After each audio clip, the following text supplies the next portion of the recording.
As they load her into the cop car, Respucia says, "Augustus, baby, give Mama some KFC." It's finger licking good! Hello, friends, and welcome back to ReddX, your source for the freshest daily cringe content anywhere on the internet. Promise swearsies, it's just a fact. And it's totally science. Go ahead, look it up. Thanks so much. You thought Moby Vick was over, didn't you? I mean, she is in jail, so essentially that part of the tale is over, but there's some short little one-off stories that OP wrote. They feature some of our favorite characters, and I thought it would behoove me to run through those before we officially consider this series wrapped. Snarky Mark and the Chunky Bunch. Here's a story of a fatty lady, and she ate up so very many pies. That's how she became the Chunky Bunch. The Chunky Bunch. The Chunky Bunch. Oh, why, hello there. Hi, deleted OP. Long time no see. Yeah, it's been a week. I have not had another ham encounter, thank Beatus, but everyone's favorite Snarkopus was not so lucky. I had lunch with Mark today, and he told me this story. I am doing my civic duty and relaying to you what he told me. Oh, secondhand story. I guess we take what we can get. It's fine. The characters: Snarky Mark, 30 years old, married father of the most adorable 5-year-old boy, also professional shitlord. Hey, I resemble that remark. Respucia, estimated around 50 years old, 5'6" and 280 pounds. Augustus Gloop, estimated around 25 years old, son of Respucia, still lives at home, around 5'8" and 350 pounds. Yeah, that's a big boy. Still can't hold a candle to Moby Vick, though. You need to get those numbers up, son. You need to eat so you can be healthy. Without further ado, Snarky Mark works in finance. Occasionally, the company he works for will put on seminars in low-income areas to help people of a lower socioeconomic class learn how to do a basic budget, etc. Honestly, that's a really good idea. I like that a lot. This last weekend, Mark had to give the seminar, so Mark sets up the room, lays out water bottles and pens and papers at each seat, and he is ready to give this seminar. 11 a.m., people begin trickling in. Snarky Mark, take any seat. We'll be starting in just a few moments. All is going well until Respucia, hey, where the snacks be at is? What the f*** did you just say? Be at is. When you're not sure what the proper word to use is, just use them all. Oh my god. I think the proper sentence is, where is the snacks be at? Duh. Snarky Mark tries to compute this new form of English. Snarky Mark, we don't have snacks. You can take any available seat, though. Be careful, she's gonna try and eat the seat. Snarky Mark then makes a quick exit to avoid any further interaction. Respucia and Augustus Gloop lumber towards 2 available seats. Snarky Mark, all right, today we're going to be going over basic budgeting. First, Respucia, I was told there would be refreshments. Snarky Mark, sorry, no snacks. However, we are providing a lunch later. Respucia, you should at least have drinks. I'm thirsty. Snarky Mark, the waters in front of you are yours to drink. Respucia, I said I'm thirsty. I don't want no water. I need a Pepsi. It's only going to make you more thirsty. You realize that, right? And Mark says as much. Actually, Pepsi dehydrates you. Water is best if you are thirsty. Please do not engage with fat logic, Mark. I mean, do we have the power to kick them out? Have them removed? This is a disruption. You're not here to budget. You're here for a free meal. Someone call security. Respucia says, are you a doctor, pretty boy? I didn't think so. You don't know that shit. Snarky Mark, ma'am, I need you to stop. I'll be forced to kick you out if you talk like that again. There we go. There we go. Me and Mark, we operate on the same wavelength. That's beautiful. Respucia did pipe down for a while, and Snarky Mark continued his financial talk. An hour or so passes. Mark starts creating a mock household budget. Augustus Gloop, when's lunch? Snarky Mark, 1 o'clock. Augustus Gloop. What? Then he turns to Respucia. Ma, I'm hungry. Classic. Respucia. You heard him. My baby hungry. This is the best I can do to describe the way that Mark said she pronounced the word hungry. Hon-gry. Snarky Mark. Lunch is in 1 hour. Let's get back to Augustus Gloop. what are we having? Snarky Mark. Restaurant X is catering.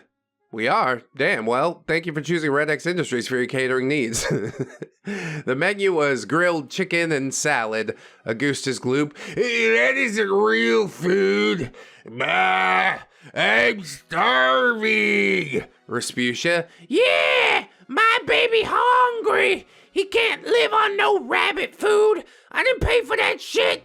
Wait, are we paying for the budgeting meeting? I thought this was just, volunteer work or something. Whatever, everybody wants a slice. You know how it is. Snark mode is now engaged, and Snarky Mark says, First off, you didn't pay for anything. We do this for free. oh, see? Second, your baby is a 25-year-old man. And then he says to Augustus Gloop, What is wrong with you? You're complaining to mommy that you're hungry like some kind of overgrown toddler. Grow up. And believe me, you're not starving. You wouldn't starve to death if you went a week without food, much less an hour. Augustus Gloop then begins to sniffle. Last of all, I told you if you disrupted this class again, I'd kick you out. This is me kicking you out. Respucia. You can't talk to my baby like that. He's 5 times the man that you are. Snarky Mark. 5 times the size, maybe. Oh yes, this has gone off the rails. This has devolved beautifully. Respucia is not amused, of course.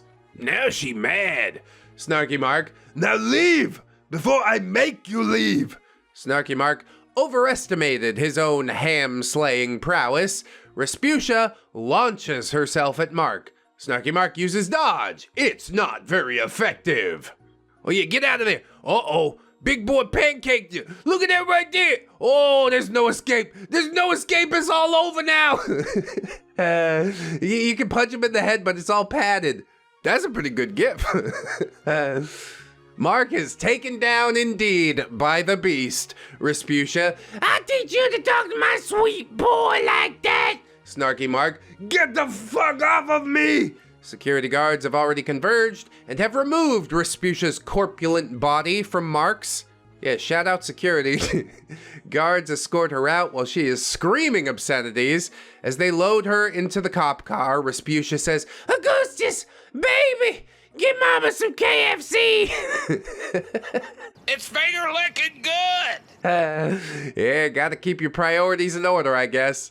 Snarky Mark finished the seminar. Augustus waddled off into the sunset. He was never heard from again. Some say he found that promised land of fried chicken. Some say he found a gym membership.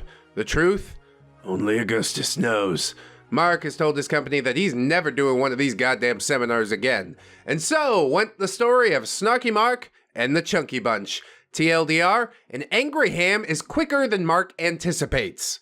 Quicker than any of us anticipated, if we're being completely honest. I don't understand the whole KFC thing. Is she confused? She think Colonel Sanders is also a lawyer? Now, I may be just a humble southern lawyer, but would you like to taste some of my secret herbs and spices? I don't know what the hell's going on here, but enjoyable story. We'll move on into the next one, in which we bring back a true fan favorite. Mr. Sir and the Forgotten Ham. Oh, he's back. He's really back. I know the crowd is erupting with applause right now, so I'll give it a minute to die down. So, I finally came clean to my friends and family about my secret internet life, posting stories about fat people. Like the shitlords they are, they've begun telling me their own stories of hams, and they have promised to keep me updated on all hammy encounters to feed your beatus. This story comes from Bro1. heretofore referred to as Tristan, for that is how he is referred to in real life. As a side note, I truly believe my parents were attempting to give my brothers and I names that will never be spelled right at Starbucks. A slow burn troll, so to speak. Me pay $7 for a latte, you trolling yourself at a certain point. But I can't live your life for you, it's fine. The characters! Tristan, who is 12 years old at this point, relatively athletic middle schooler, already an awesome big brother, kind of a dick to fat kids, cause middle school, you know. Yeah, and some people never grow out of it. Mr. Sir, patron saint of shitlords, my spirit animal, the badass Russian slayer of hams. Big Timmy, 12 years old, about 5'1" and 150 pounds. Yeah, he's carrying around a little extra. He'll make a hell of a defensive lineman, though. So let us begin. I shall now regale you with the first confirmed story where Mr. Sir grappled with a ham. Our tale takes place in 1996. No diggity had just been released. I like the way you work it. No diggity. I got to bag it up. I was 3 years old. Vick was just a type of vapor rub. Tristan was 12 and in middle school. He had Jim with everyone's favorite ham slayer, Mr. Sir. I guess OP didn't meet Vick for another 2 years or so. It was the first day of school, and Tristan is in the gym with his friends and Big Timmy. Mr. Sir, welcome to gym class. I am Mr. Sir. I'm the gym coach. In gym, we do not play games. You are no longer children. We learn about healthy food. We run and do calisthenics. I do not tolerate whining. And I do not tolerate excuses. With these words, Mr. Sir had already unwittingly made himself an enemy in Big Timmy. Small scuffles ensued. Mr. Sir, today we do wind sprints. On my whistle. Begin! The kids take off running, doing their sprints. After 2 rounds, Big Timmy stops. Big Timmy, I can't do anymore. Mr. Sir, if you have the breath to complain, you have the breath to run. Now run! Big Timmy, no, running hurts my knees. Yeah, shin splints, don't you know? Mr. Sir, it is not the running, but the extra weight you carry that hurts your knees. Now go! You could definitely do this type of stuff in 1996. In year 2020 plus, yeah, Mr. Sir is gonna be fired real quick. Protective mommies and daddies coming down to fight the teachers on behalf of their little boys and girls, right? I think that's a crying shame. Big Timmy does start running again. He does one more sprint and then stops. Big Timmy, I can't do anymore. Please. Mr. Sir, you can. You just choose not to. You choose laziness and gluttony over the hard work to make your body perform the way that it should. I cannot make you do anything outside of gym, but in my class, you will work hard. Now run with your classmates. God damn, I love Mr. Sir. I've missed him so much. It's not quite the verbal joust that he has with Vick, because again, Big Timmy's 12. 12-year-olds generally do what the grown-ups tell them. I think when Vick had these interactions, she had the hormones flowing through her and stuff. It got a little out of hand, but I'm still enjoying whatever the hell this is. The rest of the entire interaction went along those lines. For many weeks, there was standard fat logic versus Mr. Sir. Many laps were run until the day of the presidential fitness test. Mr. Sir, today we begin our presidential fitness testing. I have posted the requirements on the wall. I expect each and every one of you to receive the award. Big Timmy, what? These tests aren't fair. I'm supposed to do 7 pull-ups? Everyone's made differently. It's my genetics. Tristan, there's no fat gene, idiot. Mr. Sir, Tristan, you obviously have too much energy if you can insult your classmate. 50 push-ups should help to remedy that. And Tristan begins doing the push-ups. Timmy, that is not true, and I expect you to put forth an effort to meet these goals the same as your classmates. Big Timmy. But they're different from me. It's not fair, Mr. Sir, another word and you will run until you cannot speak. See, Mr. Sir, harsh but fair. He's trying to explain his way of thinking. You know, his actual logic, but indeed, fat logic gets in the way. This silences Big Timmy, and the presidential fitness testing continues throughout the week. Big Timmy complains all the way through it. The day of the mile run came, and the kids walked outside to the track. Mr. Sir, all right, you will run 8 laps, and that makes 1 mile. Each lap you run, you will collect a popsicle stick from me. When you finish, I will count the sticks and make sure there are 8. There will be no cheating. You lost a stick? Oh, you just won yourself an extra lap. On my whistle, begin! The kids run the track. Tristan finishes in about 6 minutes and 30 seconds. The other kids are done by 9 minutes, except for Big Timmy. Yeah, 9 minutes is like a very slow speed walk. You have to actively try to go slower than that. The kids begin to laugh at Big Timmy, and Tristan calls out, "Come on, fat ass!" Mr. Sir, Tristan, since you have the breath to be cruel to your classmate running as quickly as he can, you get to start doing some wind sprints in a show of solidarity. You run them until Timmy is done running, and don't you dare half-ass it. And with that, Tristan began doing his sprints. It took Big Timmy 20 more minutes to finish his mile. Tristan was no longer able to make mean comments after 20 minutes of non-stop wind sprints.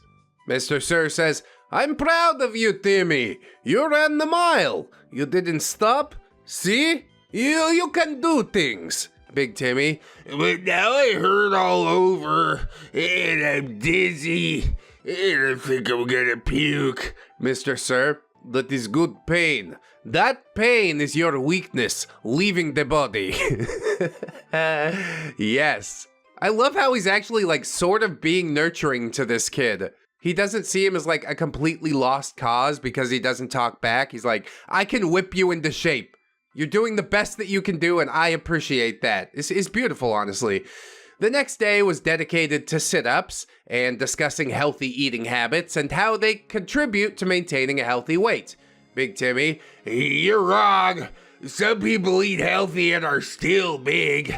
I eat healthy and so does my family. All of us are just bigger." Tristan, not sure your definition of healthy is. I saw your lunch. Tristan told me Timmy used to knock out a huge sub, which he said was loaded with like 10 mayo packets, chips, a cookie, and a 20-ounce soda for lunch. He would then snack on oatmeal cream pies or chips from the vending machine throughout the day. Mr. Sir, silence Tristan. It is both quality and quantity. If you eat 6,000 calories of lettuce, you will gain weight. You must find the balance. But there is no one who is naturally fat. Everyone can be healthy. They just need to want it. And to add on to that, wanting it is not enough. You've got to want it enough to put it into action. Big Timmy has no rebuttal for any of this. Then the day of the pull-ups came. Tristan knocked out his required 7. Everyone in the class went and did at least 1. Big Timmy jumped up, jumped and fell, jumped again, and once again his hand slid off the bar. He couldn't even hold his own weight on the bar. A 0 was written on his sheet. After class, Tristan overheard this conversation in the locker room. Big Timmy, "Mr. Sir, is it true that you think I could be able to do all these things?" Mr. Sir, there is nothing that says you cannot achieve these goals, Timothy. Everyone can be fit. There are only those who will work for it and those who would rather blame everyone but themselves. Which one are you? Big Timmy, I don't know how to, though. Mr. Sir, I do. And after that, Big Timmy began paying attention in class, giving his all during the exercises. He paid attention to what he ate, trading in sodas for water, fruits and veggies for snacks instead of chips, etc. He started talking to Tristan, and they started working out. And eventually Tristan invited Big Timmy to play football with him and his friends. Like I said, hell of a defensive lineman. Tristan and Big Timmy, despite rocky beginnings, became good friends. God damn, I love this. This is such a good story, isn't it? It's the future that everybody hoped for Moby Vick. It's not easy to transform yourself in such a way, but you always have the free will to make it happen. And Big Timmy did, and that puts a huge smile on my face. There were a few relapses of fat logic, but by 8th grade, Big Timmy was gone. He had evolved into Tiny Tim. He was now friends with my brother. By 11th grade, he was 6'1", about 190 pounds of muscle, and the starting wide receiver on the varsity football team. He was Big Timmy again, but a different type of big. This is how I remembered him. Huge, and he used to pick me up and carry me around whenever I was with my brother. I loved Timmy. Yes, it's true. He made it! To be honest, he was only mildly hammy at his worst, but when Tristan told me that Timmy used to be fat before I knew him, I knew that I had to share it with all of you. And when I heard that Mr. Sir had struck down his fat logic single-handedly, I knew that you would all rejoice. The story itself is not that funny or exciting, but it's Mr. Sir. Mr. Sir 1, fatties 0. TLDR, Mr. Sir defeats fat logic and douchey middle school behavior. Big Timmy made it. I wonder how many kids Mr. Sir saved from a similar fate. And then he saw Moby Vick, he's like, I've saved kids like this before, I can do it again. But he had never met Moby Vick before. He had never met somebody so determined to fail. But I'm glad that wasn't Big Timmy. Now he's beefy, Timmy. How are you liking the look of that? Touch my bicep. Go ahead. Do it. I love it. The happy ending that we all hope for. And now, let's get on into the next story where another fan favorite is returning, and that is Renegade Robbie. Renegade Robbie, the double date disaster. Oh yeah, that should go really well. Oh yeah. Why, hello there, lovely ones. Have you lost weight? Yeah, but only because I had a really big shit this morning. Thanks for asking.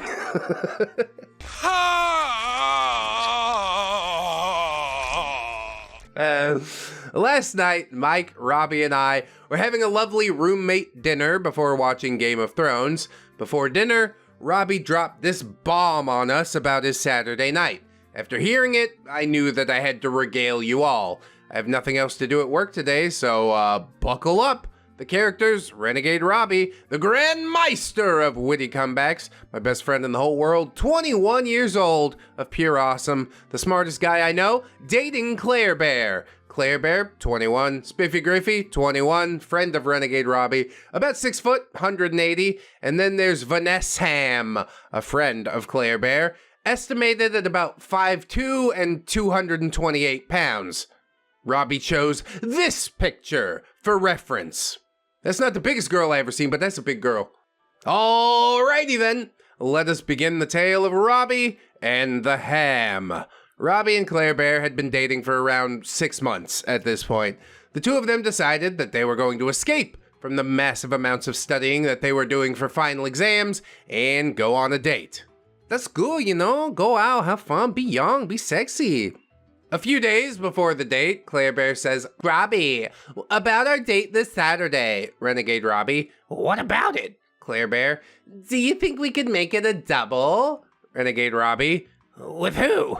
Claire Bear, my friend Vanessa Ham. I told her about our date and she really wants to come. She hasn't gone out in a while, so can she come? Renegade Robbie, I don't remember her, but yeah, sure. Who's she dating? Claire Bear, great. Well, she broke up with her boyfriend a few months ago and she's been single ever since. Could you set her up with one of your friends? Renegade Robbie, what? No, I don't have time to set up your friends. Claire Bear, please. She's really, really sweet. She just needs to get back out there is all. I hope beyond hope that that's not true because I'm not going to sit here and make fun of a nice fat person, okay? Who am I kidding? I would. Just not as brutally as I'd make fun of a mean fat person. So the begging goes on for a while. Finally, Robbie relents and said, okay, I'll find someone for the date. Claire Bear told him to make sure he picks one of his good friends. As an aside, she isn't the biggest fan of Mike and I. We get along with her okay, but she thinks Robbie is too smart, good, etc. to have friends like us. I believe her exact words were, "It's time to trade up." I don't think Claire Bear views other people as humans. They're all just fashion accessories for her. I don't want to be friends unless you make me look good or can offer me something. And Robbie going to school for, what was it, like biochemical engineering or something? Yeah, he can obviously offer something to Claire, but what does she bring to the table? I'm becoming not a fan very quickly. Claire wanted to make sure that Robbie didn't choose someone like us for the date. So let's fast forward to Saturday, the day of the date. After extensive Facebook stalking, Robbie had concluded that Vanessa Ham wasn't fat. She was a cute, average-sized girl in all her pictures, concluding that there was no danger. Oh, Robbie, you poor, sweet summer child. He convinced Spiffy Griffey to go on the date. Yeah, we all had to learn a harsh lesson about MySpace angles, didn't we?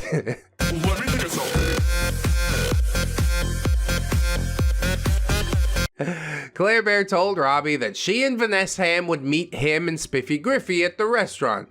The gentlemen arrive at the restaurant on time, looking all handsome. They grab a table and wait for the ladies to arrive.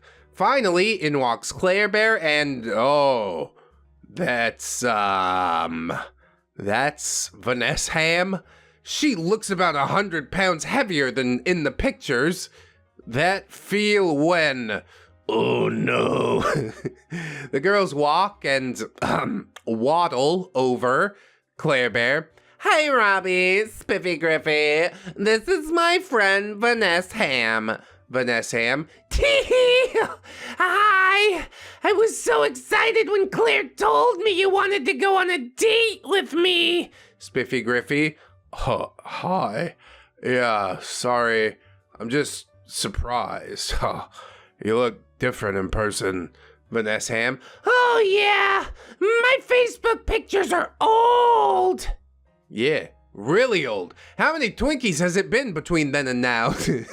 Oh, did I say Twinkie? I meant time. How much time has it been? Shit. Robbie and Spiffy Griffey say they're gonna tell the waiter the rest of their party has arrived. They begin a hushed discussion.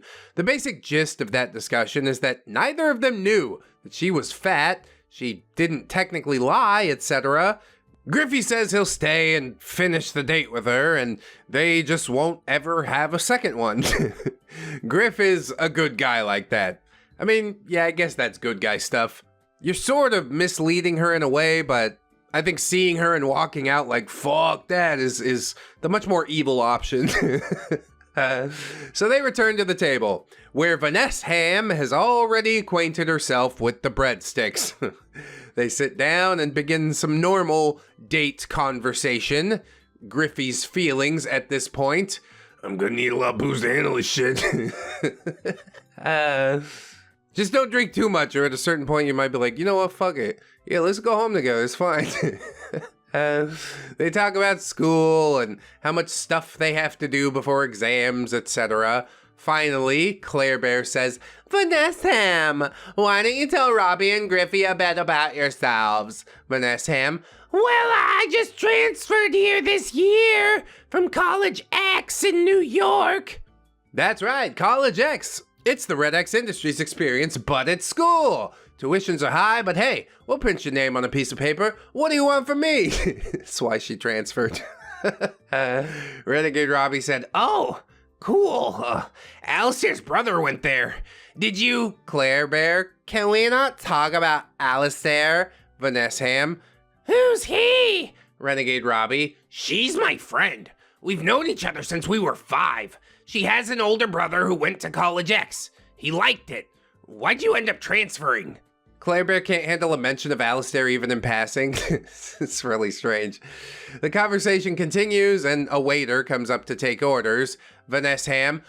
Okay, I'll have the fried calamari for an appetizer, and then a Caesar salad, and for dinner, fettuccine alfredo. The waiter. Yes, of course. And to drink? Vanessa Ham. Oh, I'll have a Diet Pepsi. Of course, why even ask? I'm on a diet. Yeah, then probably you shouldn't eat the deep-fried squid or the fettuccine alfredo. And she's already sitting there smashing baskets of breadsticks, goddamn. Renegade Robbie says, A diet? Really? Claire Bear hits Robbie and says, shut up. Renegade Robbie, What? I'm just saying, if she's on a diet, eating like that isn't gonna help. Are you really trying to diet, Vanessa Ham? Vanessa Ham, Tee-hee! Yeah! I'm not trying to lose my curves, though. Don't worry. I'm just trying to tone up a bit. okay, well, toning usually involves slimming. What you're doing is bulking. She's not even gonna cut later. She's just bulking and bulking until they gotta bury her inside of a piano box. Renegade Robbie ignores the curves comment. To each their own and all that. That's good. You mind if I give a little advice? Vanessa Ham, No? What? Renegade Robbie, Well, weight loss will go a lot faster if you don't eat as much. Vanessa Ham, Oh, that's not true. I tried the whole diet thing. I went into starvation mode and didn't lose a pound. You have to keep up your metabolism and give yourself enough energy to exercise. You can't starve yourself skinny. part of that is true. What sort of exercises do you do, just out of curiosity? Spiffy Griffy pipes up and says, oh, I feel like that's wrong. I mean, like, look at kids in Africa or whatever, you know? Oh, Claire Bear. Oh my god, you guys, stop attacking her! But hey, I'm just a normal kid, like you, except that I ask questions. Jesus. I understand Robbie's dating her, but I don't understand why. She's insufferable. Renegade Robbie says, we're not attacking her. We're just helping. Vanessa Ham, Yeah, I'm just helping them understand weight loss. The kids in Africa have a different type of genetics than me. They're meant to be skinny. Some girls are like that too. I'm more Nordic though. We're built more sturdy. That's why I started gaining weight last year. Just filling out my natural body shape. their reaction when? The Lord is testing me right now.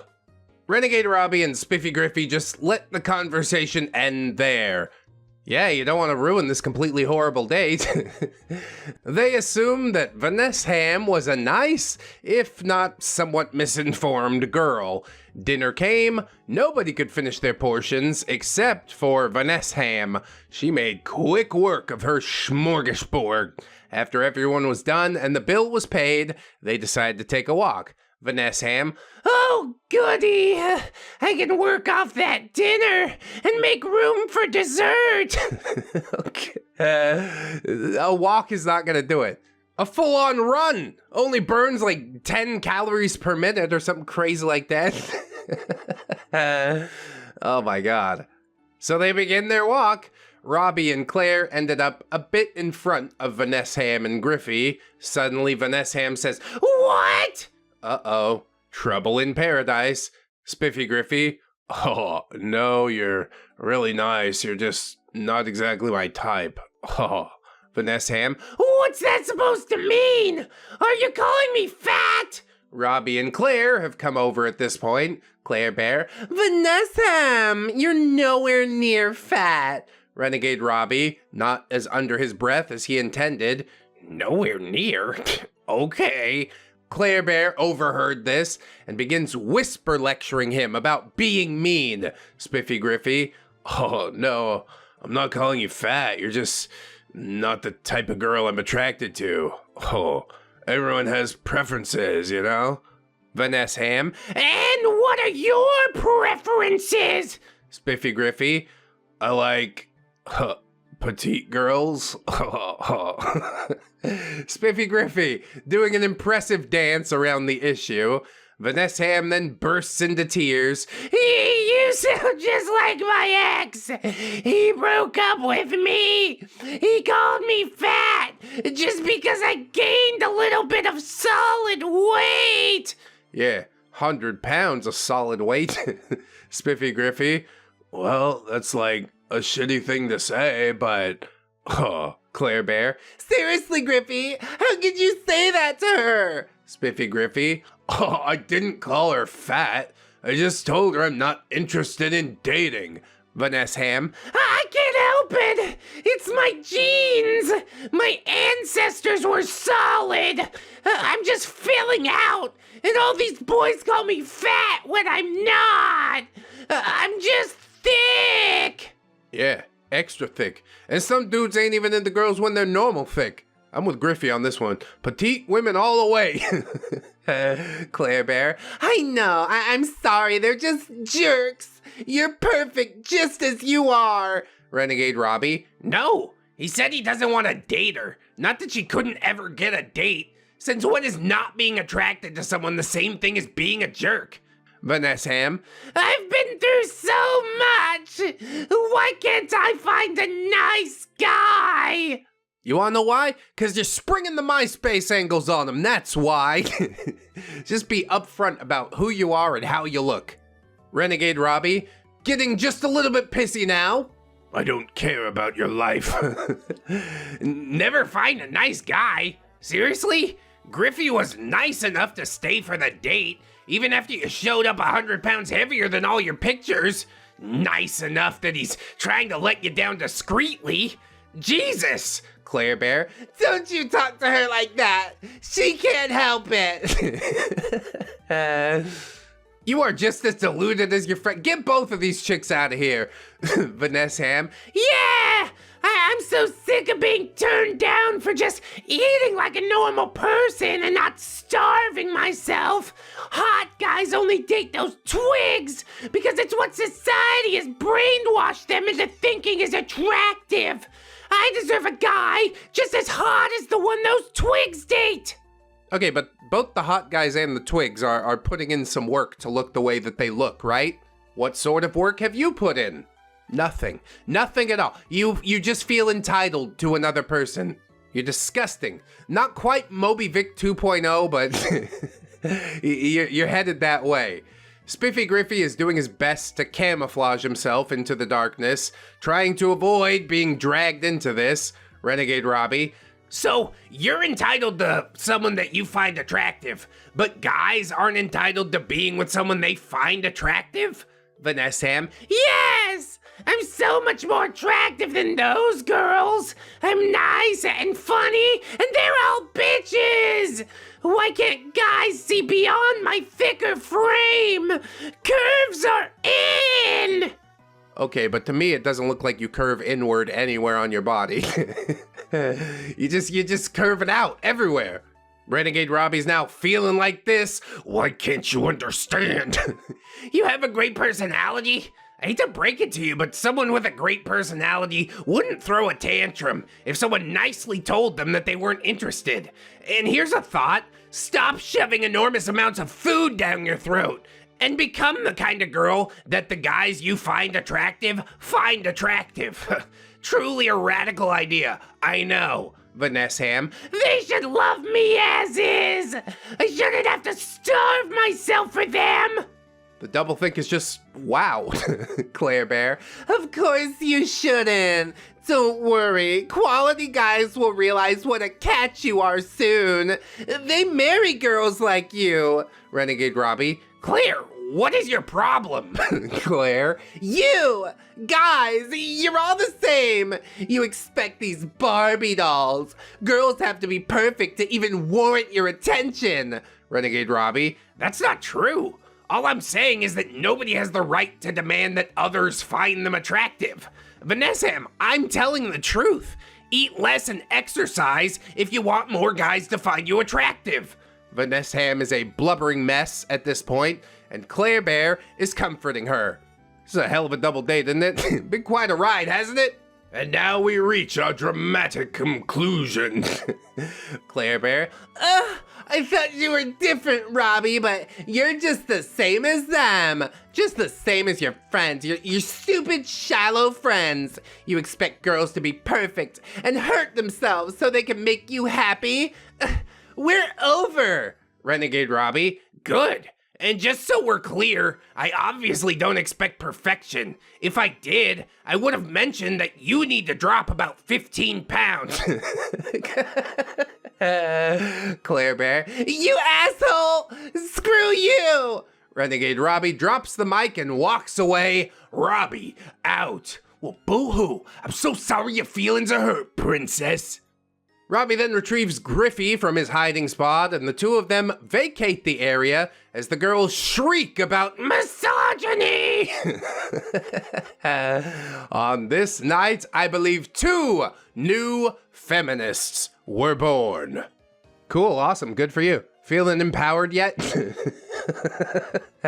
Robbie drops Griffey off at home and apologizes profusely for the date and everything.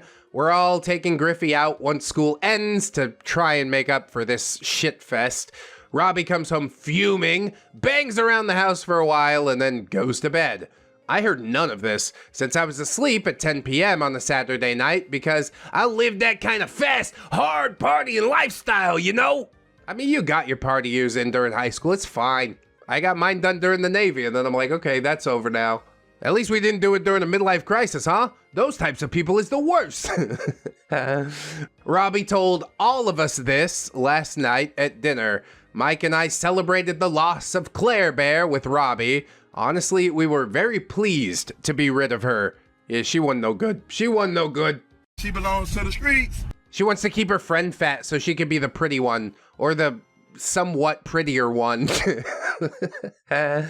there you go. There's the crazy story of Robbie's double date. Moral of the story, girls are all entitled to attractive guys, but guys are not entitled to have preferences about what they find attractive because patriarchy. Duh. Oh, come on! TLDR, Renegade Robbie is single and ready to mingle. Hell yeah, bro, let's get out there and make some more bad choices. There's even more of these to go, but I think I'm gonna save them for a later date because they were longer than expected. I'm curvy in all the right places, and I just build muscle. Feel? She flexes her bingo wing. Bingo wing. I look so good. I lost all this weight. Taxi! Return of the Ham! Oh God, she's back! Oh, hi there. Wow, you look nice today. Did you do something to your hair? Oh, not much. Probably just lost more of it. It's fine. Thanks for asking. No way. No, I gotta take this off because my brain is gotta clear. Well, whatever it is, it's working. Okay, good, glad. I'll stress out even more then. All right. I hope that title didn't scare any of you, because Vick is still far, far away. Oh, thank goodness. Unfortunately, the mark of the beatus is upon me. Yeah, so you got some nuggies there. Ain't no do, though. Behold, for I have encountered yet another ham. The cast list: OP, Alistair 9000, 21 years old of pure awesome, dating Magic Mike, 21 years old of pure amazing, my boyfriend, Super Cooper, 24 years old, a friend of Mike's from college and the groom-to-be, Miss Scarlet, 24 years old, the bride-to-be, Brando, 23 years old, boyfriend of Lovely Lissa, 23 years old, girlfriend of Brando, friend of Miss Scarlet from college, maid of honor, and Fatty Addie, 21 years old, younger sister of Miss Scarlet, around 5'2", 180-ish pounds, body approximation. I mean, that's not full-blown. I mean, it's pretty fat. What am I saying? But compared to some of the behemoths we've seen, it's not the worst. So, our story begins. Super Cooper is getting married to Miss Scarlet. Hooray! Mike is a member of the wedding party, and I'm his +1. Sounds like a good old time. I took off work, and we drove down Tuesday, and we had a 90s/early 2000s pop song jam sesh. Oh my God, that sounds so good. Tonight is the rehearsal dinner, tomorrow is the ceremony, and judging from yesterday's events, I'll have another story for you all after the wedding. Oh, cool, twofer. The Fatty Addie series. Mike is doing wedding party stuff, so I figured I'd use the time to type out yesterday's events for you all. Gotta admire that dedication. Back to Wednesday. So, after arriving and settling into our accommodations, Mike tells me Wednesday we're meeting up with the wedding party and friends. We arrive. I'm wearing a dress that looks like this. That's a dress, all right. This is relevant later. We are immediately greeted by Super Cooper. Super Cooper, Mike, Alistair. You're dating again? Magic Mike. Yeah, third time's the charm, right? Apparently. We laugh and catch up a little, and then Miss Scarlet walks up. Miss Scarlet, hello, I'm Miss Scarlet. OP, hi, I'm OP, and this is Mike. Congratulations, Miss Scarlet. Oh, thanks. How do y'all know Cooper? Super Cooper, Mike and I were in Frat X together. Yes, indeed, Frat X on the... I can't even do it. It's fine, it's the thing, it fits the branding, okay? And Alistair's been his girlfriend since you were what? 12? Miss Scarlet? Really? OP? On and off, yeah? Magic Mike? Yeah, she fucking dumped me. Twice. OP? Screw you. It was mutual. Mutual-ish. I guess who came up with the idea is the question I need to ask. We laugh and argue about the details of our breakups for a few minutes. Cooper indicates where the adult beverages are, and we begin our day drinking. 21. What a time for terrible mistakes. Mike and I mingle separately because I'm not fucking clingy, and we could do our own thing. Gee, you're like preemptively defensive about it. I'm grabbing another vodka soda. I'm really stereotypical, I know, when I'm poked in the back with a sausage. Fatty Addie, who are you? OP, oh, hi, I'm Alistair. My boyfriend Mike was in Frat X with Super Cooper. Fatty Addie, Oh, hey, I'm Addy. My sister is Scarlet. Wow, your boyfriend is so cute. I'm having flashbacks all of a sudden. OP, I know, right? Sometimes I have no idea why he's dating me. Fatty Addie. That makes two of us. Dude, what the fuck? I can say that. You don't get to say that. I laugh along because I assume she has a sense of humor like mine and is just sort of an asshole to try and be funny. Why am I so trusting? Seriously. Ugh, you'd think I would learn. I mean, it's a new person, so it's a new chance. But yeah, sometimes we still need to apply old lessons. OP says, you want one? Holding up a drink. Fatty Addie, What is it? OP, it's a vodka soda. Fatty Addie, Oh, no.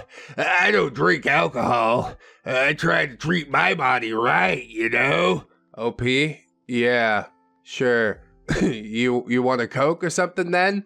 Fatty Addie, Diet. yes, of course, naturally.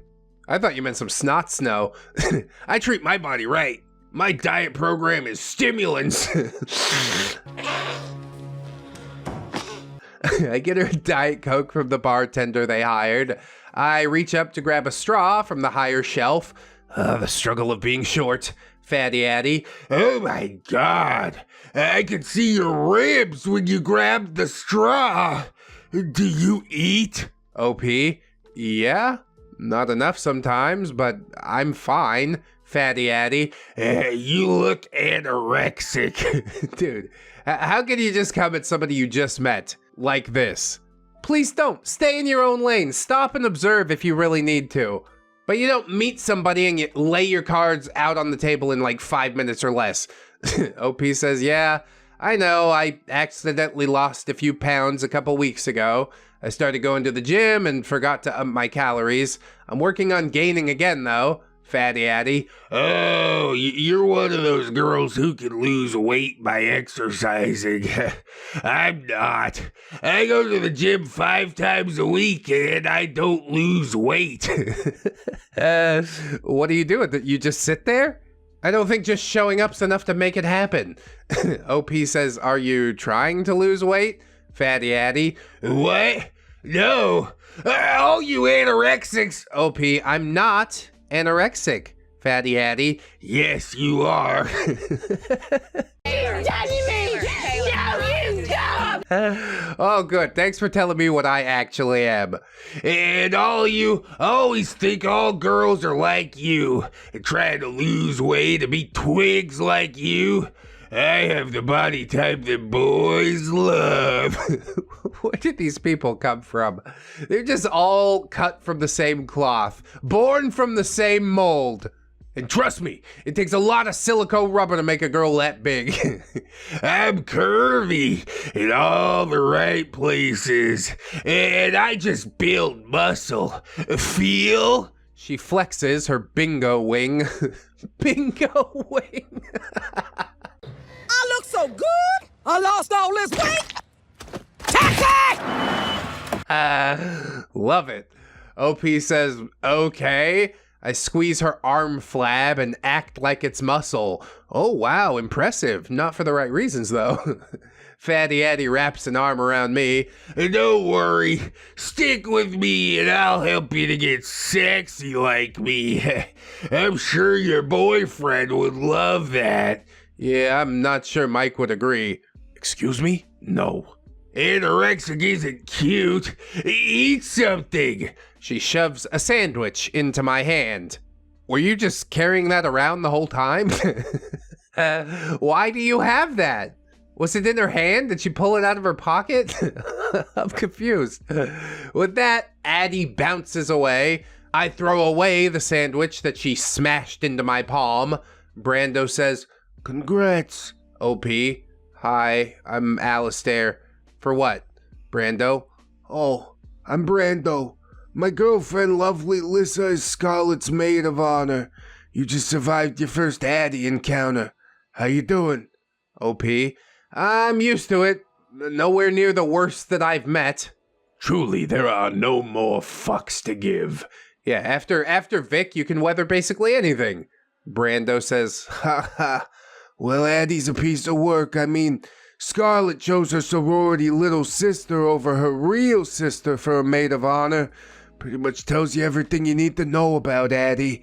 Brando and I talk for a while. Since both of our significant others are in the wedding party, we've decided to go as each other's date, so we're not all alone while they're doing the wedding party stuff. Yeah, I guess that's all right in theory, just don't make it too weird. Later that night, a few of us end up at a bar, and drunken debauchery is ensuing. I'm with Mike.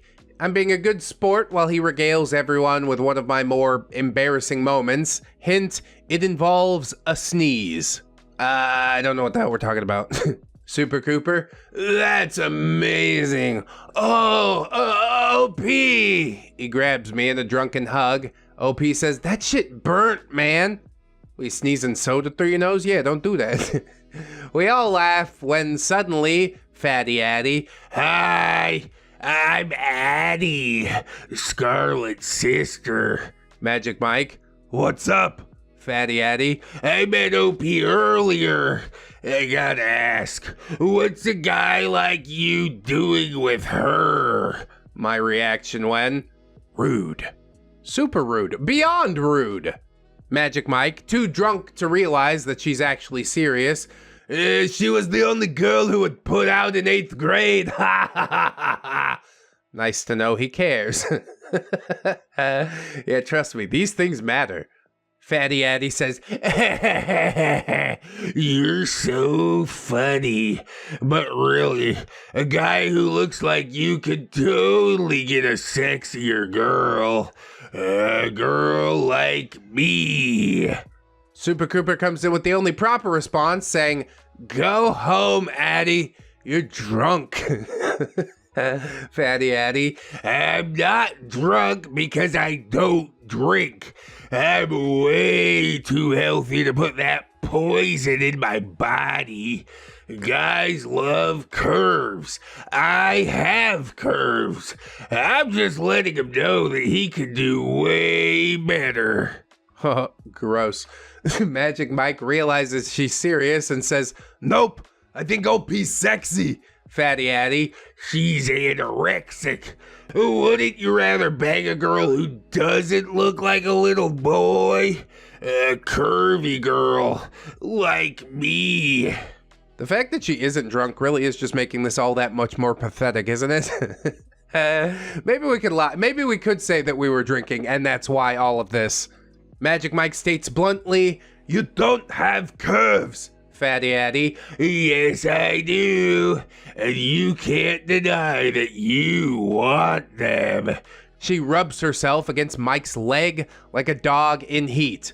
Oh, it's like that scene from Superbad. Magic Mike says, Get off of me. I don't want you. The curves aren't hot if they're jiggly and go outwards. I like OP's body. Fatty Addy, Stop lying to yourself. You can have any girl you want. Magic Mike, And I want OP. and he kisses me to prove his point. Yeah, in your face! I don't know how you've decided to make a mortal enemy this quickly.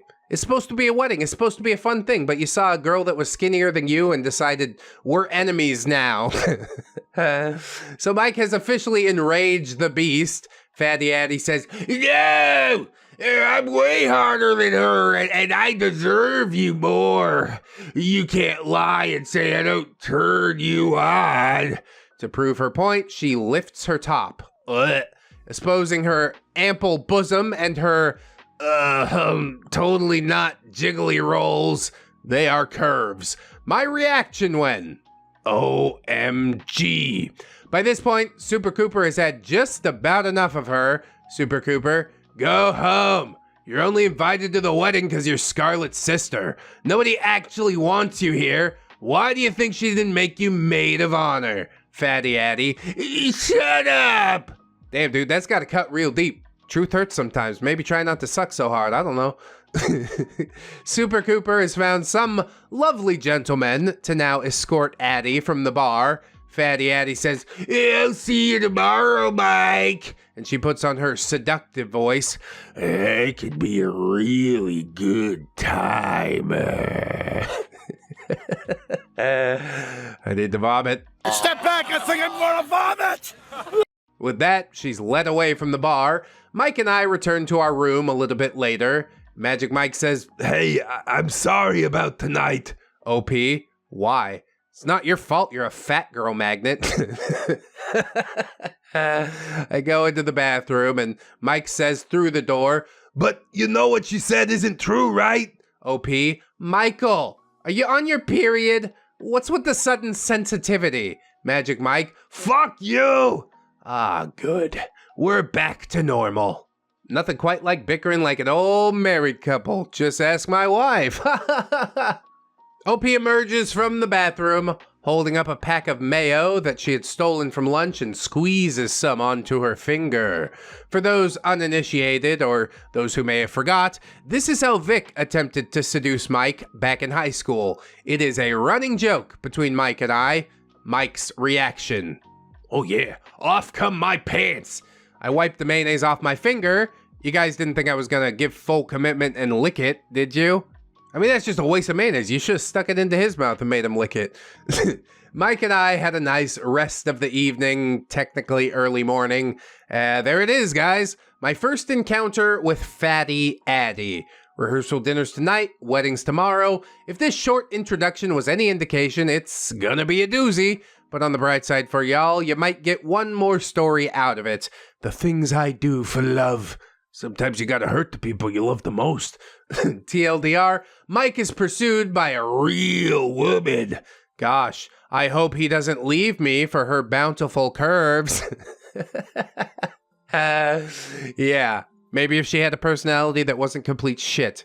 I'm excited to see what other shenanigans we could get into over here. Like I said in the last video, not quite Moby Vick 2.0, but she's headed that direction. She could give her a run for her money. Let's see how it unfolds.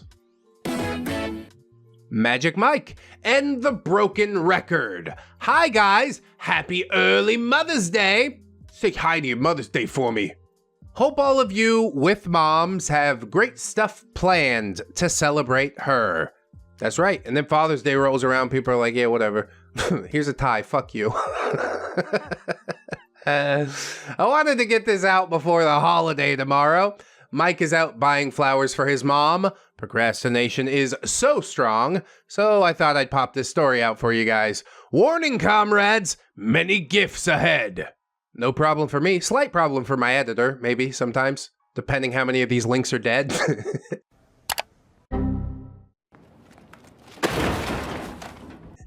So without any further ado, the characters.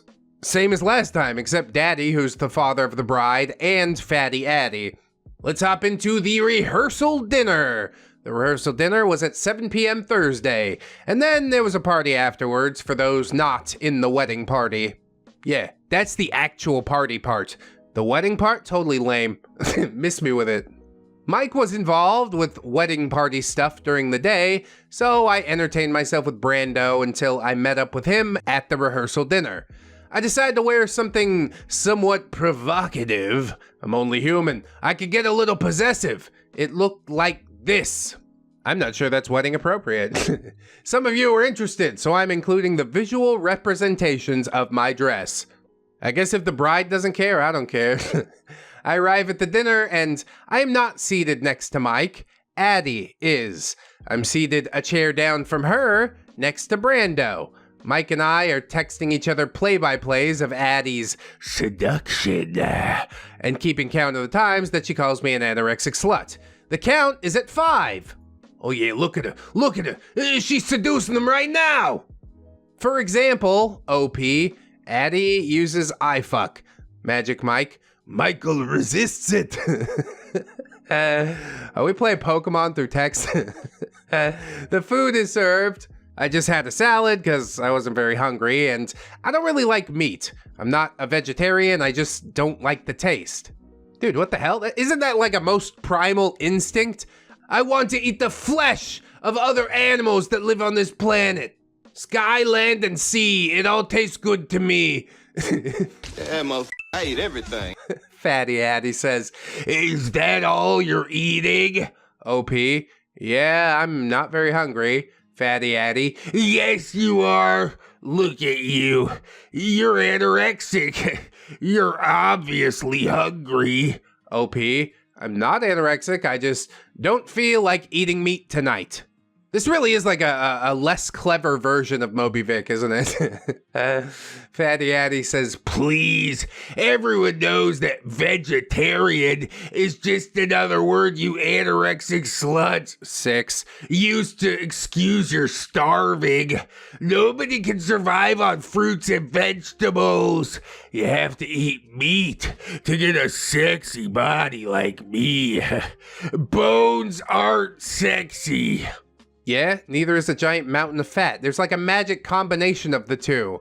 Sexy body reminds me of a fat bastard from Austin Powers. Look at that now, huh? I'm dead sexy. Look at my sexy body. Magic Mike. Oh, don't worry. She eats meat. And he makes this discreet gesture. Oh yeah, you know what that means. OP says, truly, his defense of my honor is staggering. I feel like a princess. OP, hey, Michael, fuck yourself. I don't eat animal meat. I eat the still beating hearts of young virgins, and you look like you got a tasty one, Addie. Addie, I'm not a virgin. I've had more men than you'll ever have. OP, nobody wants a slut, Addie. Mwahahaha. I have won round 1. And Vick is the one that fed you that line. Isn't that ridiculous how the world twists and turns?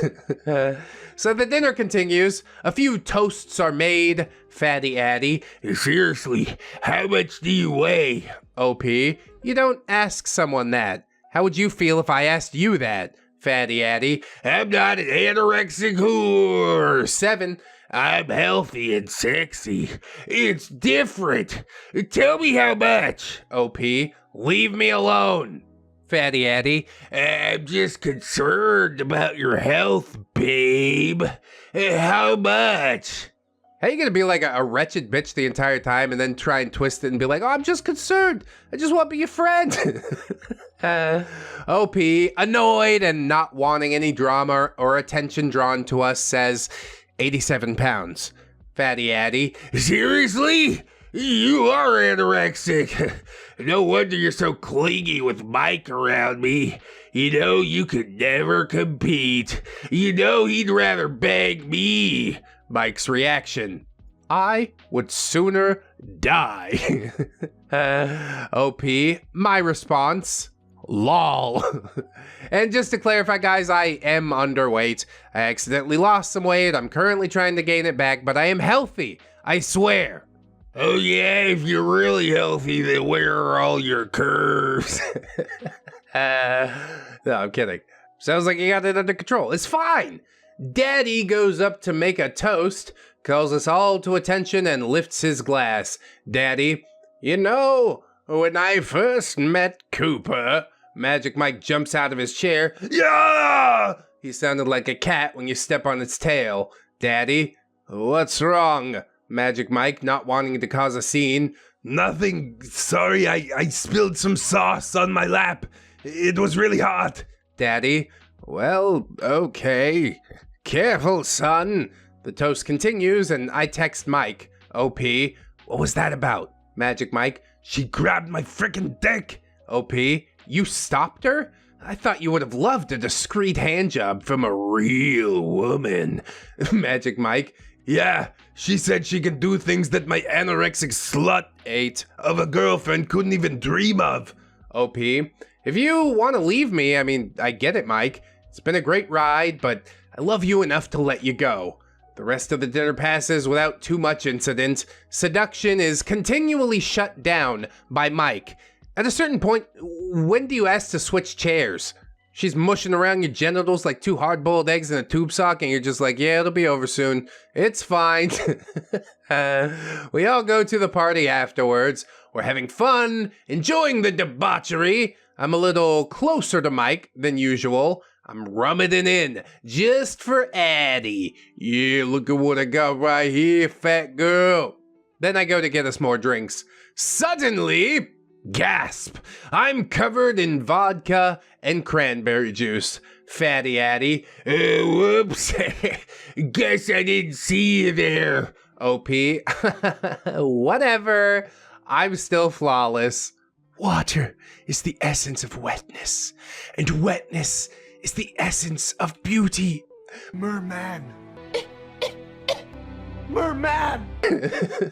Zoolander's such a good movie. I walk back to my friends and laugh about the incident. Addie goes home from another failed seduction maneuver, and we enjoy the rest of our evening. Good riddance until the next day. The wedding day. The wedding was at 5 p.m., so I had all day to waste. Mike was involved with some groomsman stuff and avoiding those seductive curves. This isn't really relevant to the story, but I feel like you guys will still appreciate this. I'm getting ready and washing my hair and getting out of the shower, and I went to dry my hair. Mike texted me with Addie's latest seductive effort. I laughed and tried to text back a witty retort. Instead, I got my hair sucked into the back of my hairdryer. This broke the dryer, and I had to cut off a chunk of my hair to free myself. Oh, the struggle is so real. I'd like to feel bad, but yeah, you weren't paying attention. What do you want? 5 p.m. comes around, and I go to the church for the ceremony. I was wearing a dress like this. Oh wow, look, it's another dress, guys. I own a lot of backless dresses, says OP. Yeah, just so you can show off your ribs. Because that's what guys are really into, ribs. I get to the church and take my seat next to Brando. We chuckle for a while about the seduction of Addie and all the drama. Then the procession begins. Groomsmen escorting in the bridesmaids. Mike walks in looking all dapper and handsome in his tux. He's escorting Addie. Ugh. Unfortunately, the two of them ended up matched in the wedding party. OP mouths, "Are you hitting that?" And then I wink at Addie. Magic Mike flashes me this gesture quickly as he walks by. Brando and I stifle our giggles. Miss Scarlet walks in and she looks gorgeous. The ceremony is beautiful. Super Cooper and Miss Scarlet are officially married. Hell yeah, binding legal contract. Pictures are taken. And then we head over to the reception. Mike and I are done eating and we're just chatting. Then Addie leans over. Seriously, why are you with her, Mike? You can do so much better. Magic Mike. I like her. Fatty Addie. Come on, Mikey Poo. You must outweigh her by at least 100 pounds. Leave that anorexic slut, 9. to the twiggy little boys. Big, muscular guys like you. She begins caressing his bicep. Should be with a real, curvy woman like me. Magic Mike. I do, and the OP has enough for me. I'm with you on this one, Mike. You'd be real surprised what them 90-pound girls can handle. Fatty Addie. Now, Mikey, she looks like a malnourished little 12-year-old boy. She puts her hand on his thigh. When the lights are off, don't you want to know that you're banging a real woman? Magic Mike. No, I want to make sure I know I can physically keep her from leaving if she gets any ideas. Real women are too difficult to overpower. That boy sure knows his romance. How lucky am I? Just facts. There's nothing sexier than forced containment. To prove this point to Addie, he picks me up caveman style and carries me out onto the dance floor. We begin dancing like idiots, and I bust out my sick moves. Just bust a move. It's time to rock a rhyme that's right on time. It's tricky. Tricky, tricky, tricky, tricky. Good times are being had. Suddenly, I am hip-checked out of the way. Addie grabs Mike by the shirt and begins rubbing her fupa against him. Mike begins twisting to get away from her. Fatty Addie. Stop! Don't fight the feelings. Let me make you feel good. Come on in. The water's fine. Oh, great. Now I need brain bleach for all this. Thank you so much. Magic Mike. Let go of me! He wiggles himself free and helps me off the ground. You're disgusting! I wouldn't bang you, girlfriend or not! Fatty Addie pushes me out of the way again, grabs Mike by the hair, and lays a huge sloppy kiss on him. Yeah, that's assault. That's assault now. Somebody please remove this elephant from the room. My reaction when, shit. Magic Mike pushing her off of him. Get away from me, whore! What the hell? Get the hell off of me! By this point, we have attracted quite a crowd. Miss Scarlet. Oh my god, what's going on? Magic Mike. Your psycho sister just shoved her tongue down my throat! Miss Scarlet. What? This is exactly why I didn't want you to come, Addie. You ruined everything. And Miss Scarlet begins crying. Oh, she's been like this for quite some time. Daddy says, now what's going on here? Miss Scarlet. Addie ruined everything, Dad, just like I said she would. I didn't want her here. Daddy. Addie, what happened? Fatty Addie. Nothing. Mike's been hitting on me all weekend. I just acted on the attraction, and his anorexic slut 10 of a girlfriend freaked out because she can't handle that he's into me. Daddy. What? I'm so confused. He wants me, Daddy. He's been asking for it all week. Tell him, Mikey Poo. Tell him how sometimes two people are just physically drawn to each other and can't control their animal lust. Magic Mike. No! You've been over me all weekend. You shoved your hand down my pants. You've been harassing me. I want you to leave me alone. Fatty Addie. Don't lie. You ache for me. You wanted it. You're just lying now because you don't want that bitch to know. Daddy. I'm so sorry about her behavior. Addie, you're embarrassing yourself and me. Go home. Fatty Addie. You can't do that. Mike, please. Daddy. I can do whatever I want. I paid. Now go home, Addie. Daddy begins walking Addie out, and Addie is crying. Oh, you hate to see a fat girl cry, don't you? Fatty Addy. Maggie Boo, tell him how bad you want me. Mike responds to this by grabbing my ass, and I gave Addy one of these. Yep, middle finger, right here, ho. Fatty Addy. Screw you both. You don't deserve a woman like me, Mike. With that, she's escorted out before the cake is served. The biggest tragedy of all for her, I'm sure. Magic Mike hugs me and says, I guess I'll just have to settle for an anorexic slut then. 11.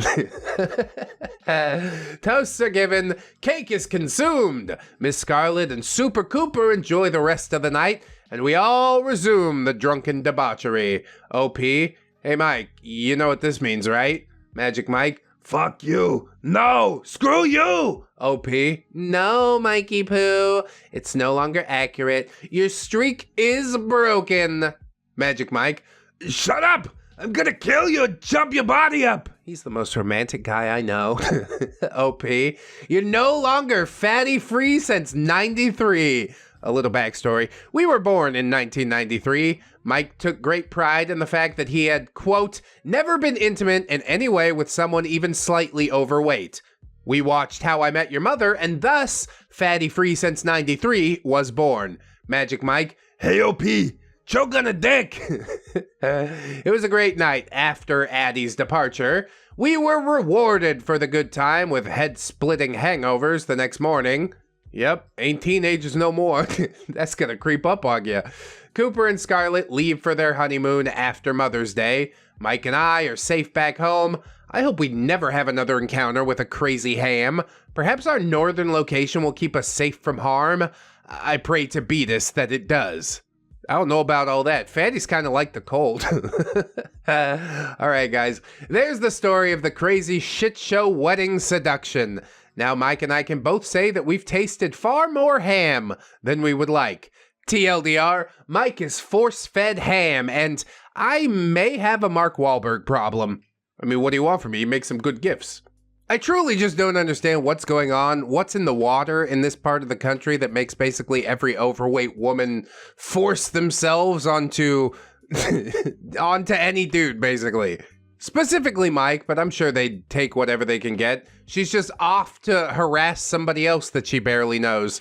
Now, I said I was going to knock out the 4 remaining stories, but I don't know. This video seems long enough, and with both Addie stories in here, good enough for government work. We got 2 more to go. Barbara Manatee. It's just the same with all you whiteys. Apparently that's a term. Yes, apparently it is. But don't let it get you down, because the Boondocks explained it best. Wait a minute. I'm white. The pool ham is better than the pool Snickers, right? Remember that scene from Caddyshack? Oh.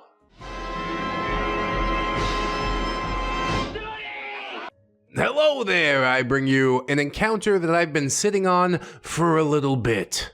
Why you hoarding stories over there? What are you doing? I wanted to finish up a few things with my special surprise, more on that at the end, before I told this story. The Vick Pizza Party joke post. The characters OP, Alistair 9000, 21 years old of pure awesome, Rockin' Ryan, around 45 years old, photographer, awesome guy. My brain read that as pornographer, and I was I was aghast for a moment. Bro 1, 30 years old, my oldest brother. Hallie, 24 years old, one of the models on the photo shoot. Barbara Manatee, 21-ish years old, about 5'4", 246 pounds, here. Oh yeah, I would hit that with a motorboat. Larry, 21-ish years old, tall and thin, approximation. The boyfriend of Barbara Manatee. I mean, if he looks like Larry the Cucumber, he can't be a bad guy. His first night with Barbara, she's gonna turn him into a pickle. I know that much. Anyway, on to the main event. This story took place a little while ago when I was visiting Bro 1 down south. A little backstory on Rockin' Ryan. He owns his own architectural photography business. Bro 1 worked with him on the business side of things when he first moved south. Rockin' Ryan is a really awesome guy. When he got to know my brother, he heard about our dad and all that. He helped us with managing our finances and learning how to do adult taxes. Yeah, Lord knows we all need help with the tax stuff. You know a good CPA, let me know. He helps me route a lot of my bills and insurance and such. He co-signed on some of my stuff. Basically, he's just a really awesome dude and totally helped do parental things when my brothers and I were all trying to figure a lot of stuff out. Honestly, MVP plays. I love everything about that. He's a good guy. He's led a good life and he's letting it trickle down. You love to see it. Anyway, back to the story. I was coming down to visit Bro 1 and his family. I arrived on a Thursday. When I got to his house, Bro 1 told me he had just heard from Rockin' Ryan. Oh yeah. He was shooting an apartment complex pool the next day and needed an assistant. Bro 1 asked if I could help him out, and I said, of course, after all Ryan has done for me. I mean, it's also pretty sweet to just go take some pictures of the pool. Maybe we take a little dip after the thing's done, you know? That's not very professional. That's not what Ryan would do. Am I Barbara Manatee in this story? I guess I am. I call Ryan and tell him I'll be able to help him. He gives me the address of the pool and all is well. The next day, I arrive at the shoot.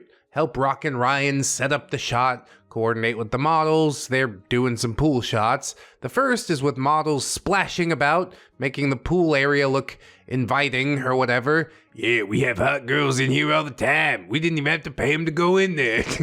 Okay, cool. So the models are in the water, and we've closed the pool for the day to get all the shots we need.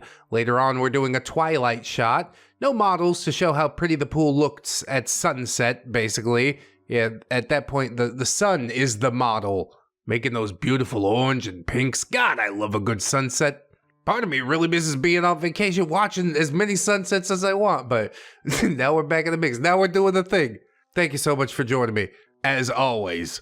So we're waiting for the sun to come out from behind the clouds for the shot, so we have a little bit of free time. I get to talking with one of the models, Hallie. We talk about modeling and 90s pop songs, her diet and exercise, and I slowly turn the conversation to Bro 3, trying to get him a date with her when he visits this weekend. Yeah, hooking it up. Why not? She seems to have a personality at least.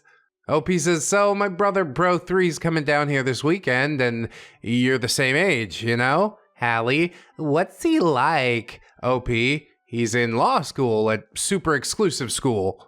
Clearly not affiliated with ReddX Industries branding. I'm in the middle of closing this deal for Bro 3 when suddenly, splash! Barbara Manatee has cannonballed into the closed pool. Damn, she splashed the water around, making the photo look not so idyllic. I see why this is a problem, basically, immediately. Rockin' Ryan says, no, I need to dry this before the shot.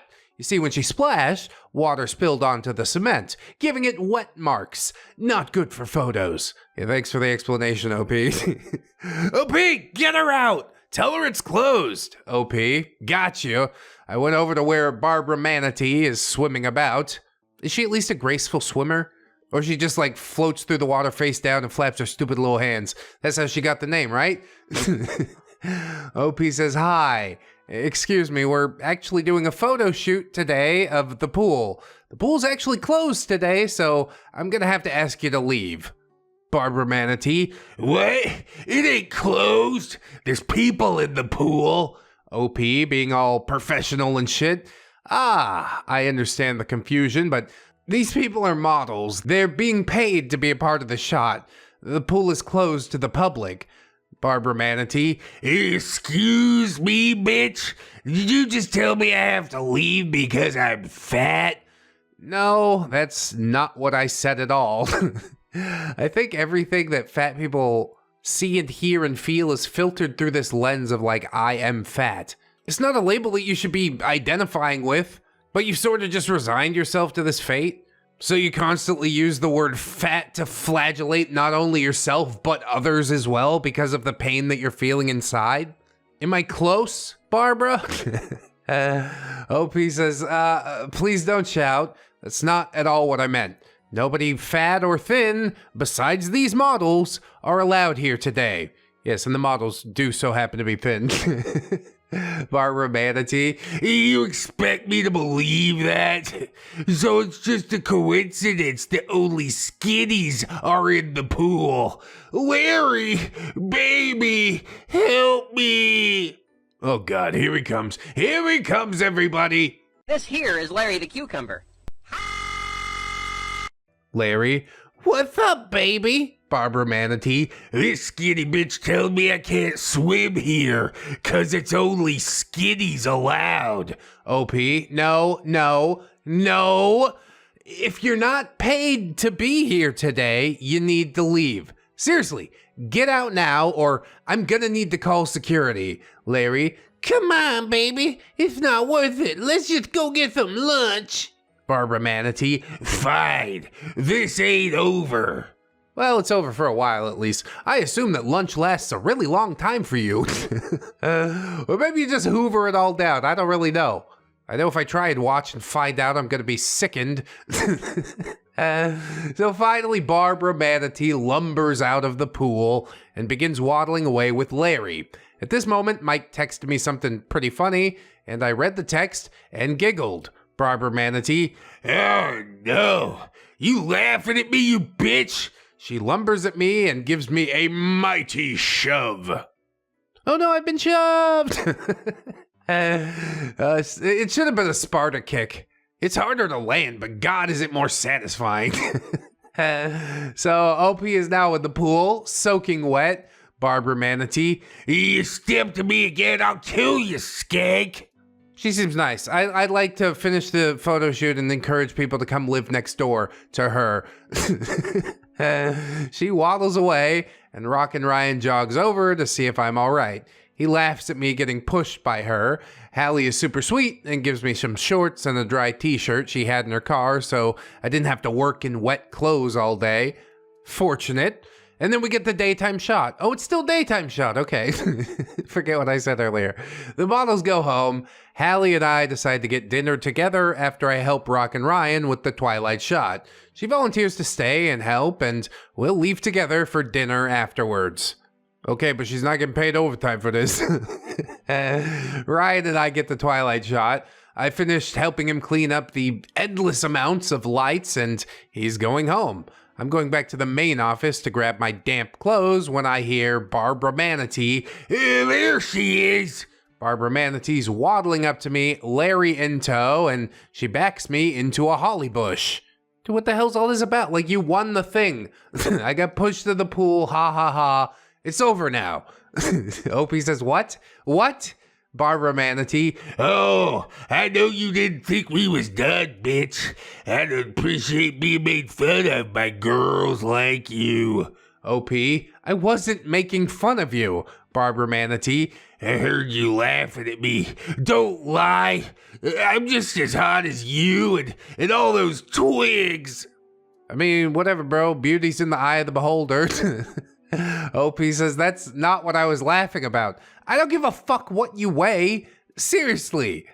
I mean, OP, kinda you do, though. That's why we're posting them on Fat People Stories. Sometimes you just gotta be honest, but I assume she's trying not to get her ass kicked at this point. Barbara Manatee says, oh, yes, you do. All you bitches are like that. You love making fun of healthy girls like me. In school, at work, every time you can. See, she's filtering her entire existence through this lens of everybody's reacting to my fatness. Fascinating outlook, also terrifying. OP says, I'm pretty sure the only person here who ever said that you're fat is you. Look at OP maturing up. Maybe she doesn't really care anymore. Ah, come on, yes she does. Barbara Manatee, you didn't have to say it out loud. Your eyes screamed it. Really now? Hams are getting so sensitive that we can't look at them without shaming them? I just don't understand. Oh, I'd argue it's only gotten a lot worse since this post was made. But we'll continue on. OP says, fine. I won't make eye contact when I talk to people larger than me from here on out. May I go now? Hallie walking over. OP, are you all right? Barbara Manatee. You just asking for me to hit you. You called your skinny friend so you can all gang up on the fatty. It's a game for y'all, right? What the hell are you even talking about? This level of insecurity, it's off the charts. Hallie stops in her tracks and just stares at the altercation from a few yards away. OP, no, sorry if I offended. Let me go and you never have to see any of us again, okay? Barbara Manatee, I'd pay to live here. OP says, I'm so pleased for you. Barbara Manatee, I pay to live here, and I'm entitled to the pool. You think just because you're skinny, you can tell me where I can and can't be? My people have suffered segregation long enough. Who? I'm not letting you subjugate me again. I'm nobody's slave. So now it's a race issue. I really lost where the argument was going at this point. Uh-oh, OP, she pulled the card. You better let her do whatever she wants or else you'll be a racist. OP says, you can use the pool now, or tomorrow, or any other day, but please get out of my way now because I want to go home. Barbara Manatee, it's just the same with all you whiteys. Apparently that's a term. Yes, apparently it is. But don't let it get you down because the Boondocks explained it best. Wait a minute. I'm white. You think I need you to tell me what I can and can't do shit? And I'm supposed to move just because you want me to? OP says, do what you want, bye. Yeah, this is not a situation that you're gonna win. It's time to escape. Having had enough of this and being unsure what I was even arguing about now, I turned around and ran through the holly. Ouch, I have cuts all over my arms and legs. I grabbed Hallie and ran to my car so we could finally go to dinner. Barbara Manatee, I'ma kill both you bitches, I ain't done with you! And we drive away. I chat with the security guard on the way out about the unstable girl, probably wheezing, walking away from the pool, and he says that he'll handle it. I wonder how he handled it. He was probably just like, hey, don't. You know what you did? Don't do it no more. He says, I'm not sure what became of Barbara, and I don't really care. Hallie and I had dinner. I got her a date with Bro 3 while he visited. They still text all the time now. I'm a matchmaking god!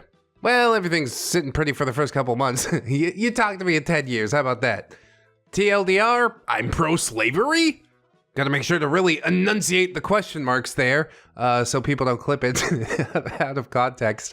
So yes, all right, there's the odd ham story that I'd been dying to share. No conditions, but damn, the projection and delusion was there in spades.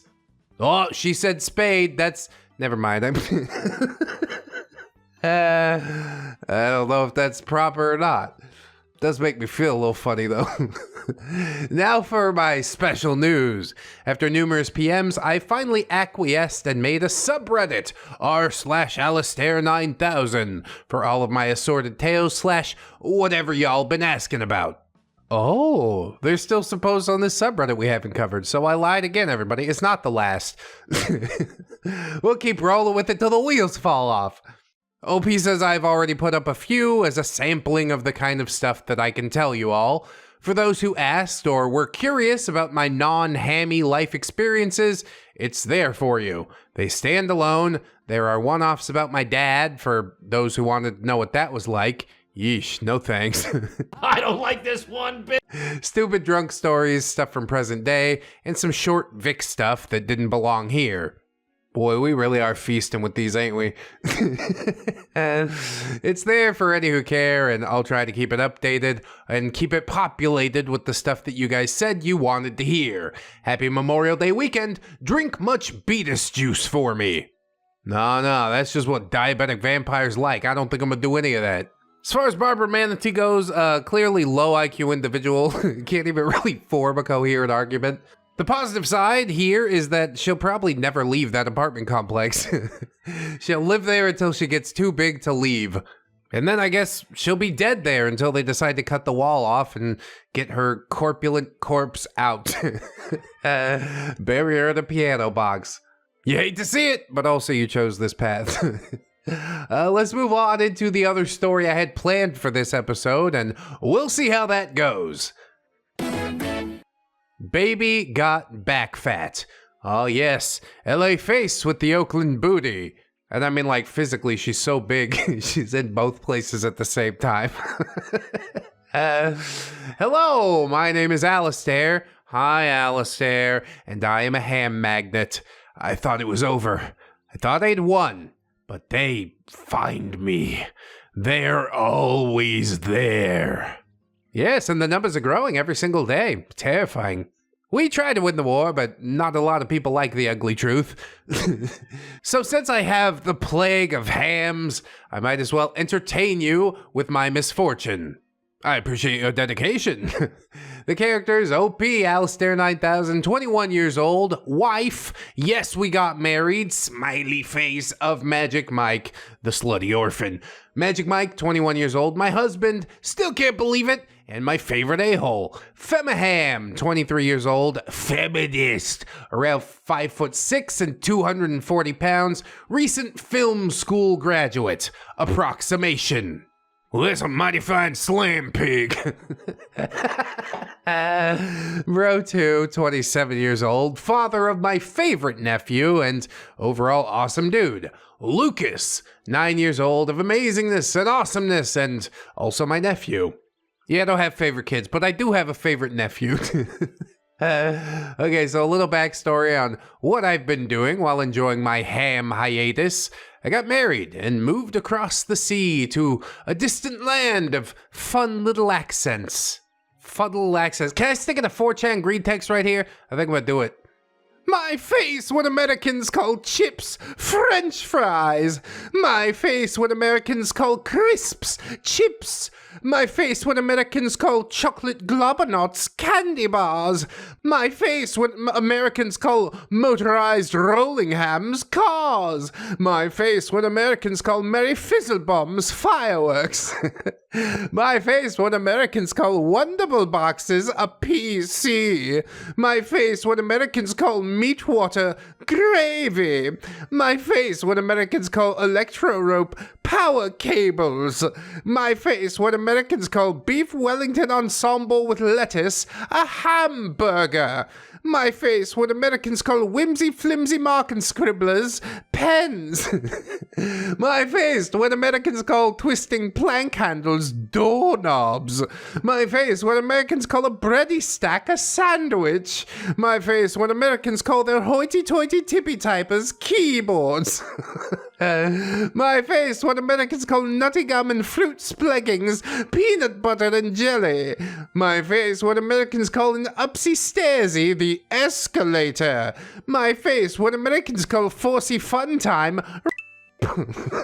My face, what Americans call a nitty wickedy sheepity slippity, a sweater.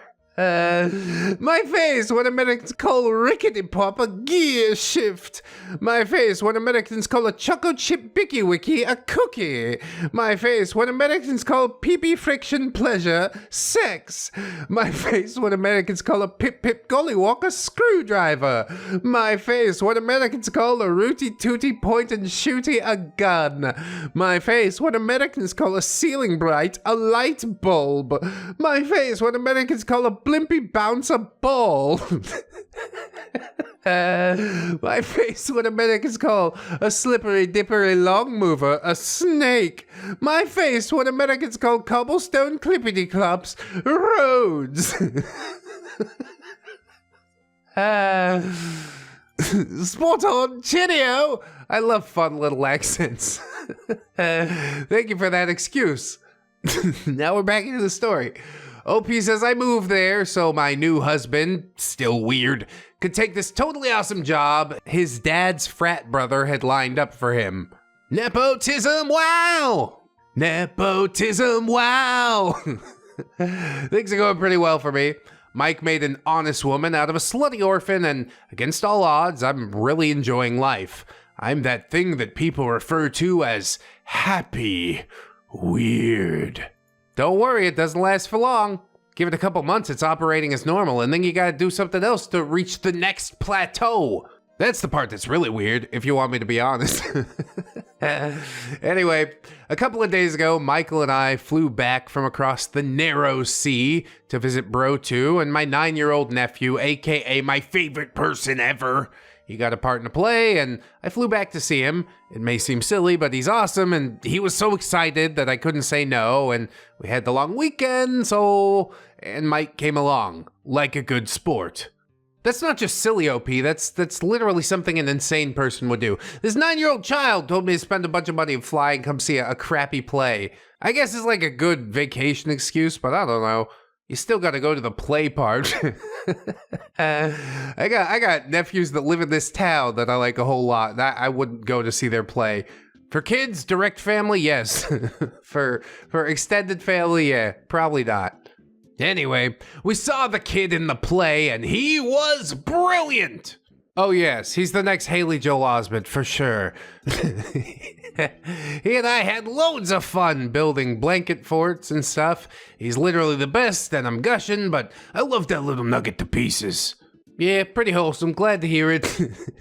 So I got to spend time with my brother and see my nephew act in a play that he was super excited about. He was playing Gavroche in Les Mis and was absolutely over the moon.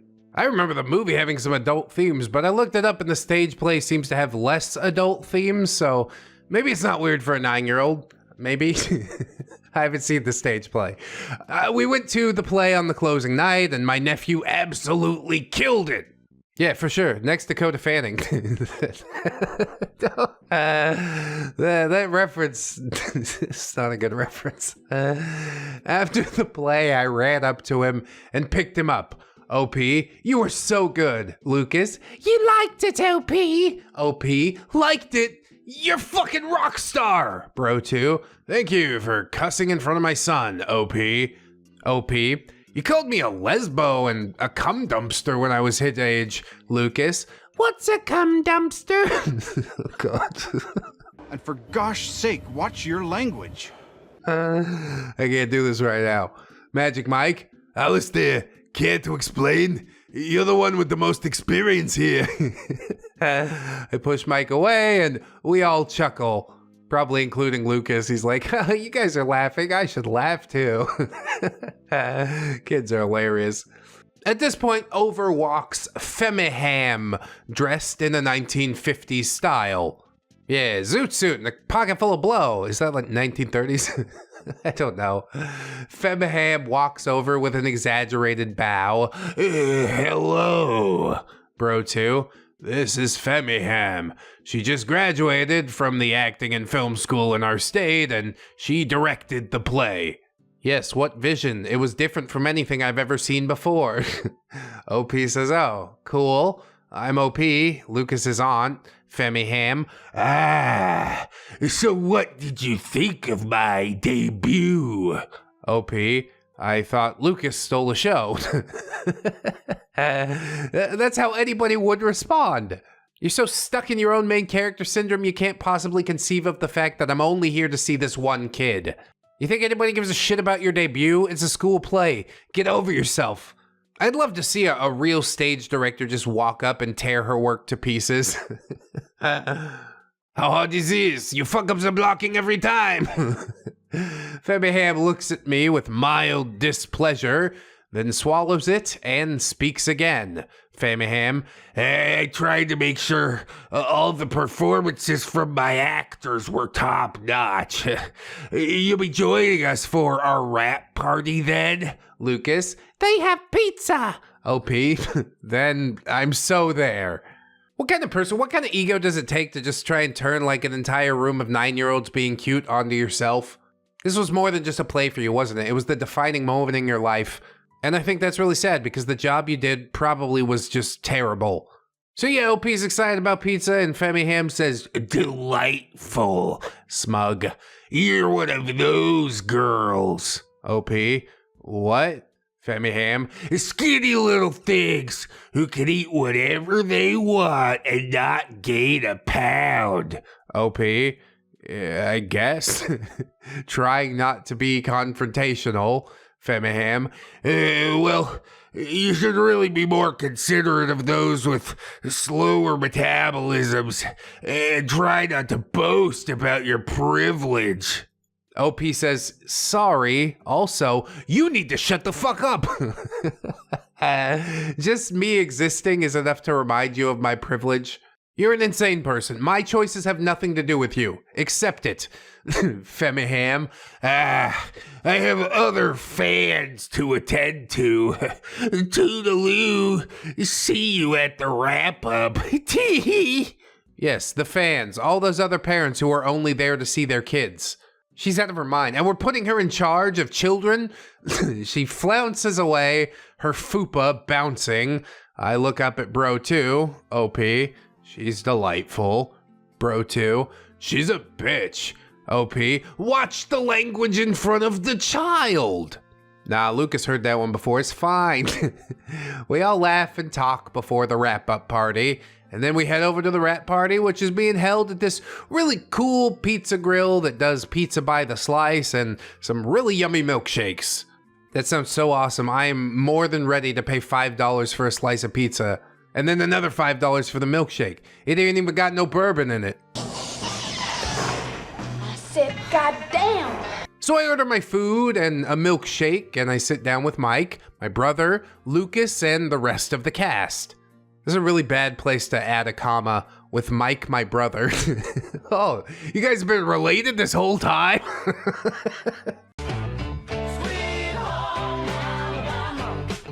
Yeah, it's obviously a mistake.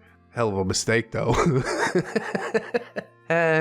We're all chatting and mingling, enjoying our food. I'm eating my pizza and enjoying myself, talking to some of the actors when Femmiham walks up behind me.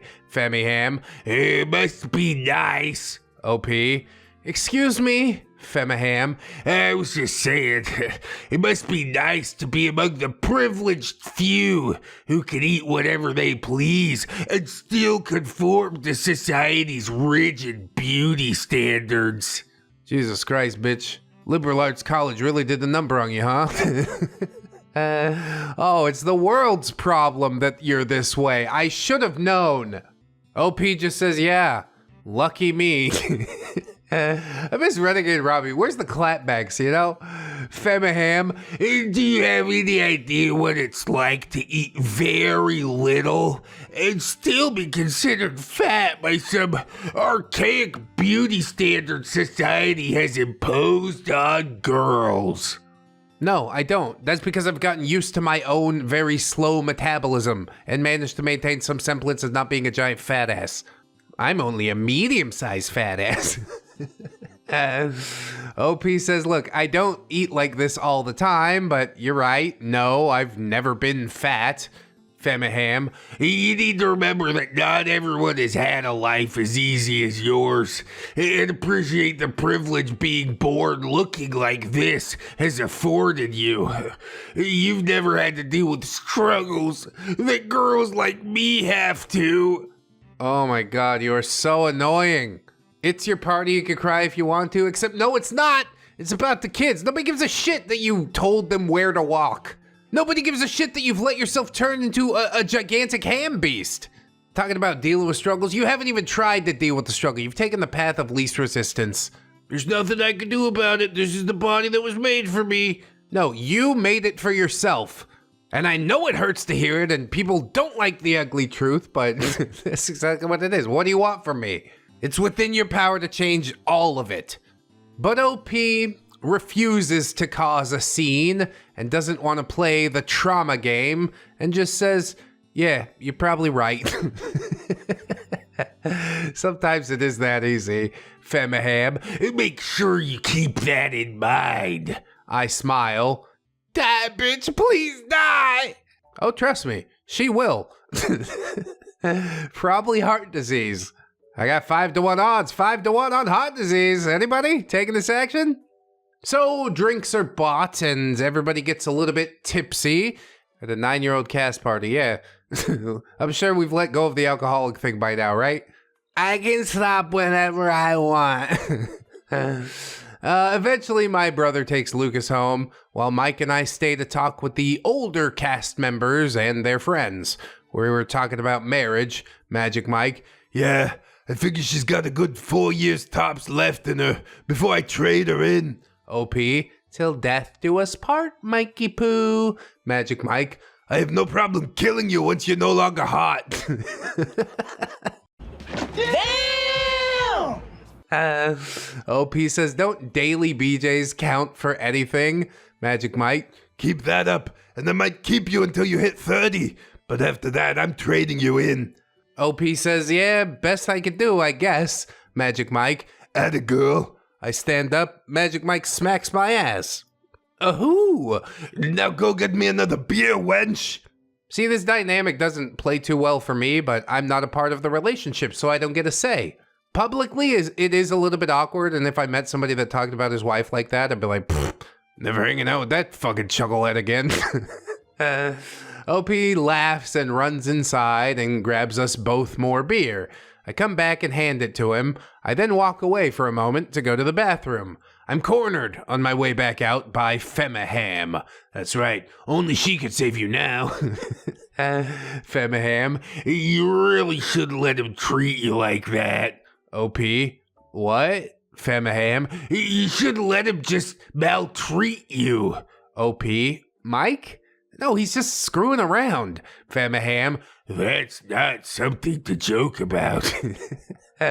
Who are you to tell me what I could joke about? It's not funny to you? Well, that's fine. You feel how you feel about it, but you're not going to change the dynamic. OP says, look, it's just something we do. It doesn't hurt anyone. Femaham, it hurts victims of real maltreatment to joke about that stuff. OP, I'm not going to censor myself on the off chance that it upsets some unstable, over-emotional person. Yeah, the type of people who have a lot of trouble existing in the real world. That's really what this is all about. Just control and ego, plain and simple. Femaham, you have no idea what it's like to have abuse hurled at you every day. I speak for victims in saying that your flippant attitude toward these triggers is very problematic. Okay, well, you're welcome to have a problem with it, and I am also free to not give a single shit about that. Isn't that neat? Then we all go on our merry little ways. OP says, oh, are you a victim? Femaham, every day I have to deal with other people looking at me like I'm less than them because I'm fat. So then they're looking at you like you're more than them? Because you're fat. Every day I suffer from society trying to make me conform to its model of a perfect girl. Every single day I'm faced with enormous injustice and maltreatment because I'm a bit outside the narrow box which women are allowed to exist in our patriarchal society. Yes, just hold on to that. You're a victim and none of this is your fault. It's society. We have to change society and surely things will be better. I don't know, man. I'm seeing some massive decline. OP says, you are fucked. That is not abuse. Femaham, like you know anything about it. OP, right.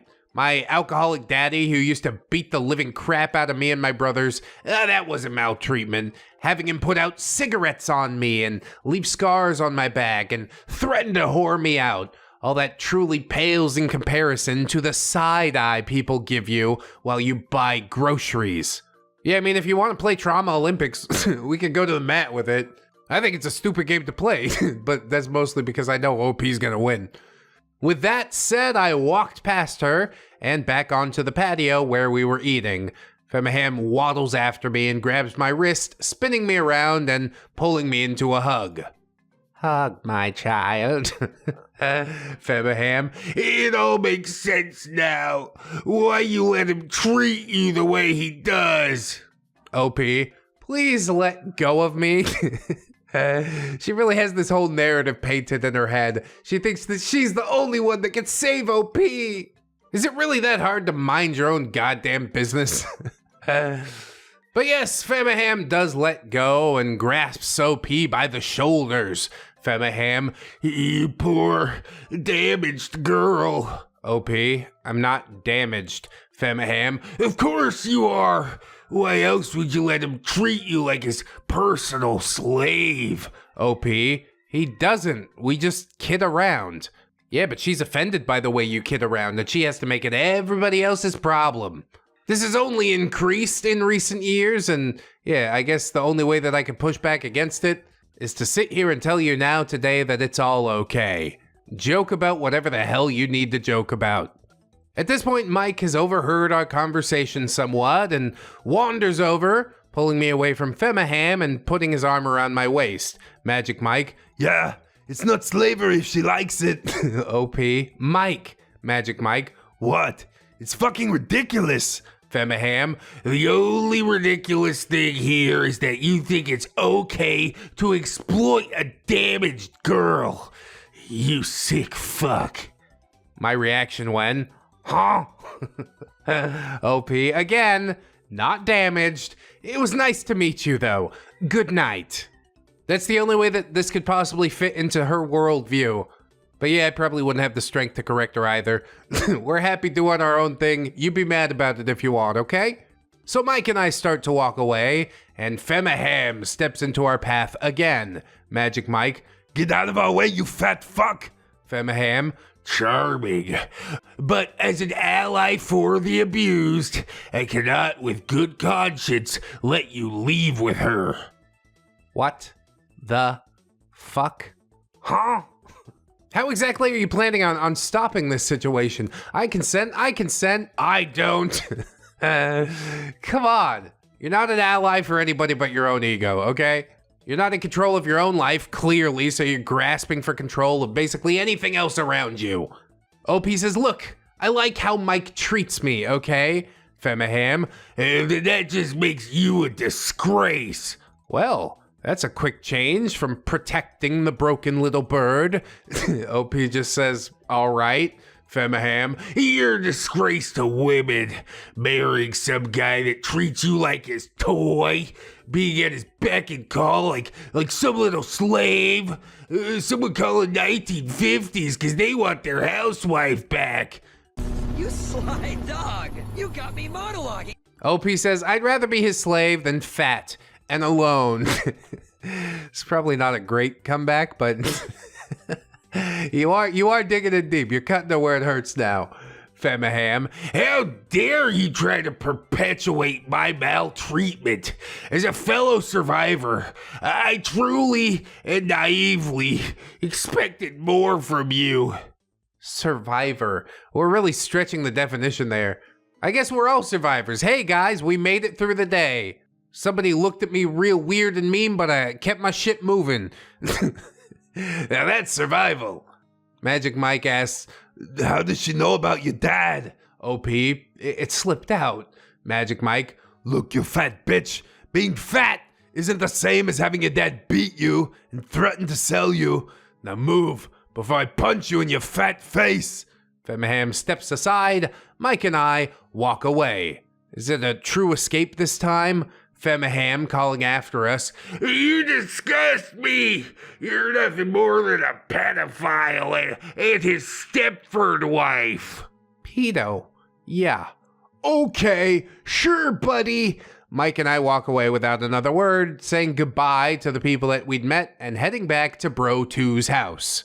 Not the swiftest escape I've ever seen, but I see you're actively avoiding confrontation here, which maybe is the right way to go, you know? Get your shots in and then evacuate. So Mike and I hop in the car together, and OP says, so I'm a Stepford wife? Magic Mike, Nah, your cooking is far too shitty. OP, right. So I'm still new to this whole slave thing. What am I supposed to do? Magic Mike, What you already do. I've been brainwashing you for years. I have you firmly under my control now. OP? Oh, so I should like blow you while you drive then? Is that what good slaves do? This is really devolving into something. I don't like where this is going. It is some playful banter, but is it a bit too far for YouTube? I don't really know. Magic Mike says, as a general rule of thumb, the answer to should I blow you right now is basically always yes. Fair dues. OP says, good to know. This whole slave not having to use your mind thing is nice. I wonder why all girls just don't get married and do this. Again, funny joke, but also mixed emotions. Magic Mike, because they're fat and nobody wants to bang them, so they become feminists. OP says, well, I guess I'm glad I'm not too fat for you. Magic Mike, I figured you'd end up prettier, but I couldn't let 9 years of brainwashing go to waste, so here I am, stuck with you until I can trade up. OP, love you too. Again, really just a tragic story that goes on here. There's a lot of subtext, but it's fine. I don't want to join the side of Femaham and be like, you can't joke about it. This is how OP deals with their trauma. I deal with trauma with humor too, and I think that's great. TLDR, I've been brainwashed into a maltreating relationship with a chomo, but it's okay because I'm totally into it. Well, there you go. I come back to the States for a long weekend and the ham finds me. I fear the future, comrades. And you should, because OP's account got deleted, except for that subreddit that she did, and maybe I'll post some things out of there. Moby Vick related things, hopefully. I don't care all that much about the side stories, you know? Gotta keep it like a little bit on brand so it can go in the compilation or whatever. Anyways, I'm glad Lucas did great. I'm glad that Femaham failed in every conceivable level of her own life. Although at the end of the day, I do hope she gets things a bit more figured out. But I don't know, man. An outlook where you can just blame the world for all the problems you have is pretty tempting to a lot of people, I think. Like I said, nobody likes harsh truths. But that's exactly what I hope I delivered some of today. I hope you guys liked the video. Thank you to my Patreon patrons, my YouTube channel members, you guys total MVPs. If you could join up, please do. If not, I mean, check out other links in the description to help me. There's lots of other social medias, whatever you want to do. I'm out here, all right? Always remember, friends, that you are loved, you are worthy, you definitely deserve it, and I shall see you in the next one. So until then, bye-bye. Go ahead and cut them open. It's gonna be fine. It's gonna be fine.